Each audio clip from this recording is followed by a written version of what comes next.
नमस्कार जय जगन्नाथ मु आपण मानू आज रज संक्रांति को स्वागत करुच्ची। रज हेउची आम ओडिशार एक गणपर्व बा पारंपरिक पर्व बा सांस्कृतिक पर्व। यही पर्व साधारणतः 5 दिन पालन करा जाय थाए। एही 5 दिन मध्यरु आमे साधारणतः 3 दिन पालन करिथाउ। प्रथम रजटी को आमे पहिली रज कहिथाउ। द्वितीय रजटी को आमे रज संक्रांति बा मिथुन संक्रांति कहिथाउ एवं तृतीय रज को आमे भूमि दहन बोली कहिथाउ।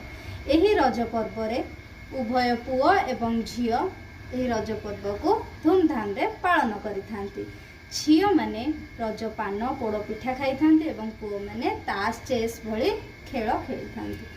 मु आज रज पर्व को बहुत एंजॉय करिछि एवं आपण मानक सहित शेयर करिछि। आपणक रज पर्व केमिति जाइछि मते निहाती भाबरे कमेंट रे जणाइबे।